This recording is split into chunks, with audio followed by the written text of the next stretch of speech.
half of them don't even come out. You got people who in different states can tell you, oh, this person's not legendary, or this person's not an icon, this person's not a statement of thought, when they have never set foot outside of their region. Really, people? Okay. And you're state to state. I've had people every year. Every year. It's not funny, but it is funny. But it's just to show you. I have people who know who I am.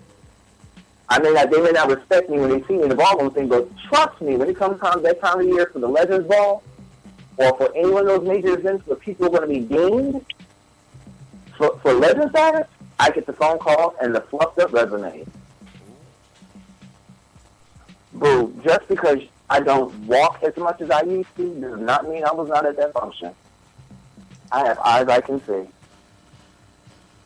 Thank the Lord.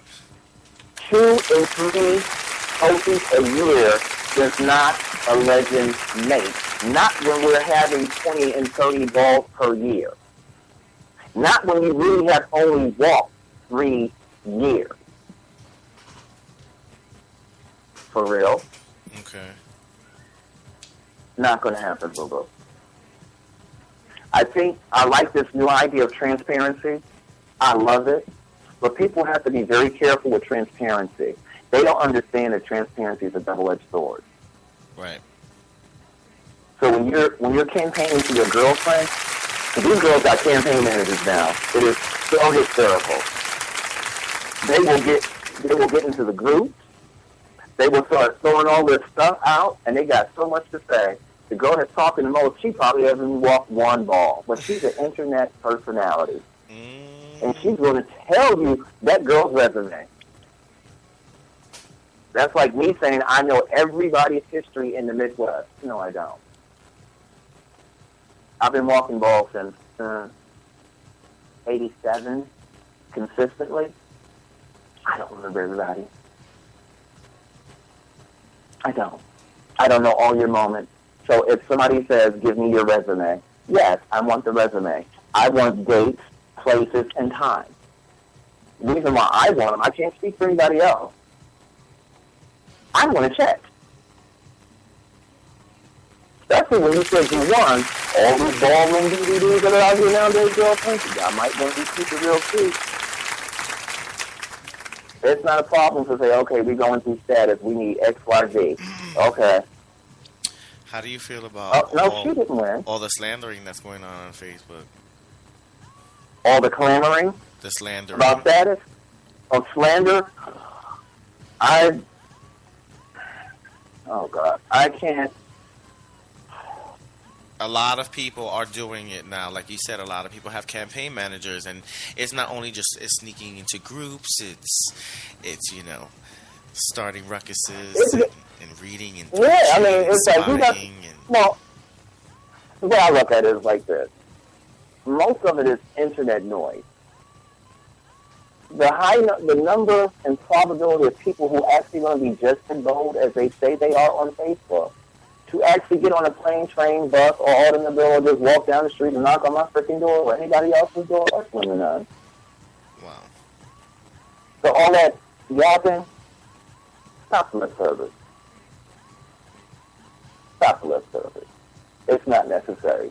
Let your accomplishments stand on their own. If they don't see your accomplishments, they don't see it. What you going to do, beat them up and make them see it? That's why we have all these microwaves going on right now. I probably shouldn't say anything because a lot of people think I might be microwave or I don't deserve my status. But you know what? I did my work. The criteria can't keep changing every 2 or 3 years. Right. I actually think the criteria is a fool. It's a fool. Think about it. Each year we have more and more balls, right? Right. If they're saying that, you have to become of the year. What's the criteria of the year? Okay? That you win 5 balls to be considered to be in the pot, right? There's 30 balls. You can pick and choose your balls wisely. And you can get 5 wins and battle no one. And you win Ball of the Year because no one showed up and only you walked, and you walked away with a trophy. Oh, did I say that? That is the truth. Well, what I seen it because it happened here in Florida.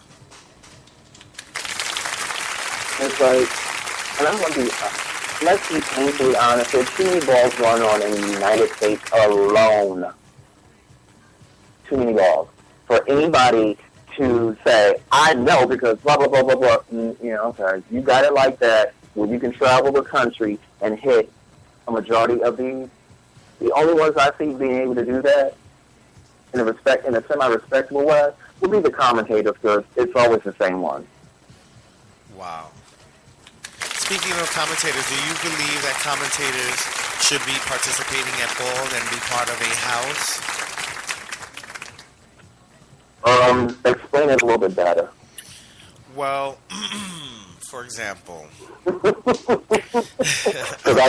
I hear there's something behind it. I'll make sure I get the right understanding. So, go. Well, for example, let's say we have commentator A and we have commentator B, right? And commentator A and B are always at all the balls. But commentator A and B used to be at the same house. Commentator A and B split up later on. Commentator B is starting his own house. And then, you understand what I'm saying? It becomes a chain of commands. And then what happens is, you have power and influence over the audience to kind of like steer them to a vote. You understand? Because now you're a commentator, you're a public That's been going on since the 90s, though. Right. It's been going on since the 90s, and it's not just commentator A and commentator B. Let's be fair. Let's be fair about it. It's not just commentator A and commentator B. It's commentator A, B, C, D, E, and F. Oh, yeah, of course. We have from... It's century. It's like from A to Z. We have all the vitamins of this bitch. Now, I can see it that, there's been a few of them that I'm not going to name that actually have used their commentator powers, quote unquote, for good. When they see an injustice, they will call it. But by the same token, if they want to get some shit going, they do it. Yeah, but the reason why I say chain of commands is because if you used to be in the same house and then you split up and then one of your ex-house members or your old house members that you liked or got along with at one point in time that's on the runway, and you automatically steer everyone to vote for this one, it becomes difficult to compete against these people with these ballroom reps, and it's only virgin categories, if you know what I mean. Yeah. Let's look at it this way. Let's be realistic. A commentator is going to do a commentator's job. Right. If the commentator is going to run your ball, and you are the ball promoter, then that's the problem right there. Maybe you shouldn't be throwing balls. I'll be damned if I done all the work. I'm sorry about my vulgar language, but I'll be darned I know, that's if right. I've done all the work to organize, promote, and give the life to somebody else. And let them come and run my ball that way. Who you pay them. That night, I feel fitted. They are your employees. They are your employees. Wow. You tell them how it should work. You pick out your judges panel. And certain people who throw these balls, they decide to play picky and brain, and they come up with this fabulous ballroom plan, and decide to set up the legendary panel, and set up the commentators, and set up the ball. It's a no-win situation. There's always going to be a controversial issue popping out of something. Yeah, at the end of the day, the onus begins and ends with the promoter. If I was hired to come in and commentate for your ball, and I'm running it the way I want to run it, and you don't say nothing, and you allow me to get away with it, and then you give me money? Come on now. It begins and ends with the promoter. But at the same time, we have to also understand that we've got a lot of shady promoters out there. It's not just one or two. It's a bunch of them. Oh yeah, I'm being mentioned in a lot of them. They rig these balls are being rigged. You just sit and watch the setup. You watch the setup. I got so discouraged behind it that it's like I really stopped walking my category. I stopped putting the extra effort in. Wow. Because when you see it, you're like, really? Don't pay. I mean, I've even had it where I've had some of these people say, okay, you got to give these young kids, these new kids, a chance to walk and win. Wait a minute. I work hard just like they work hard. This is my extracurricular activity. Why are you going to take this away from me? And they will set that panel up. And I'm sitting here watching it, and the panel, and it doesn't just start in the beginning with that either. The commentator can go bad. But as the promoter is not paying attention and is not overseeing what's going on in his function, because at the end of the day, he gets the flack, he and or she will get the flack from that, that's on them. I mean, everybody has a lot of parts they play in this. And let's face it, let's be realistic, the ballroom scene has a lot of shade. You got to have some thick skin for this.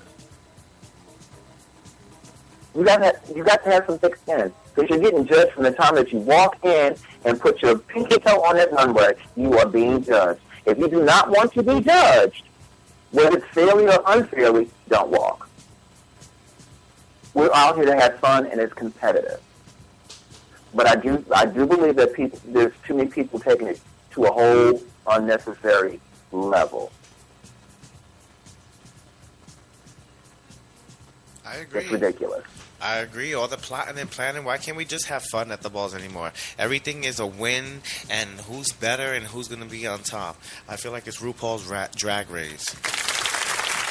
I was going to say Rag Race. RuPaul's Drag Race is not that cutthroat. I'm so sorry.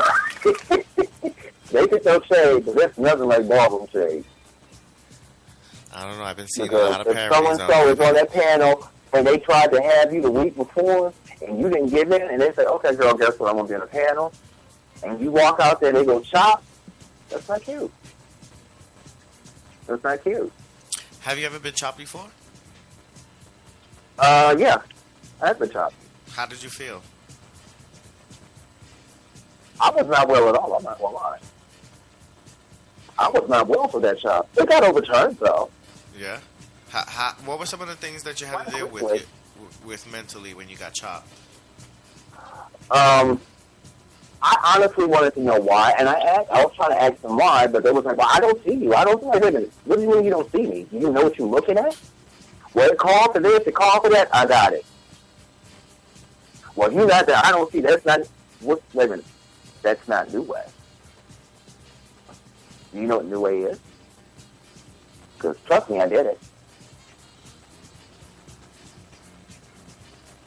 Was it difficult for you to properly communicate with this person to find out why you were chopped, or did you feel like it was automatic shade?